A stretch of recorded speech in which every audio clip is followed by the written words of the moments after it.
Eu digo que como Asturias non vos hai nel mundo nada.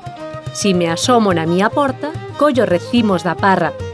Que queres un figo maduro? Tá a figueira abarrotada. E si queres comer papas de búa farina torrada, que se mollan con bon lleite e que se enfrían na cazolada. Estes versos de Benjamín López González, escritor asturiano de Boal que morreu en 1964, permítennos ver como é o galego de Asturias. O primeiro que sorprende é lleite. Lembremos que en astur-leonés o L inicial latino dá elle, lluna, lleche. Ben, pois isto xa se dá no galego do Baixo Navia, onde oímos dicir lleite, llúa, llebre ou llareira. E a mesma palatalización tamén se dá no L dobre latino. No galego común dicimos martelo, ponticela, no asturiano dise martiello, ponticiella. Ben, pois nas falas galegas de Asturias dise martello, ponticella. Como se ve, as fronteiras entre as linguas nunca son bruscas, senón graduais, fenómeno a fenómeno. E así como este trazo asturiano está metido en falas galegas, así trazos galegos como os ditongos de teito, cantou, cobertoira ou a fricada de chover, chave, chegar, entran no asturiano, aínda que non estean no estándar da Academia de la Lingua Asturiana. Outra característica das falas galegas do Principado é o uso do artigo el mundo. O galego de Asturias conserva o sistema el, a, os, as.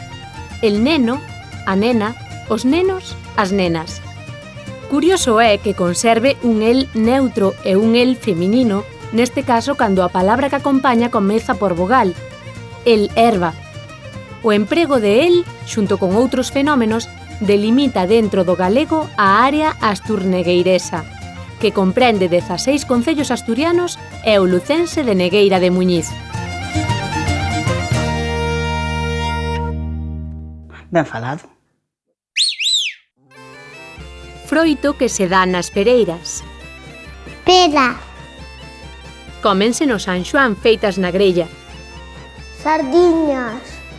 Pico, sabes. Tense dito que para un peregrino é moi difícil decir onde cambian as linguas.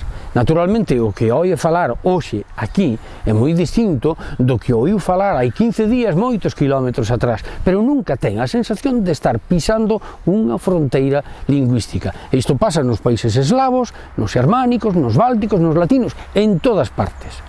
Da mesma maneira que algún trazo asturiano penetra no galego oriental, cando nós oímos falar a xente de Taramundi, da Veiga ou dos Oscos, sentimos que iso aínda é galego. Galego de Asturias, claro, pero esa é unha sensación que non temos cando oímos de Navia para alá.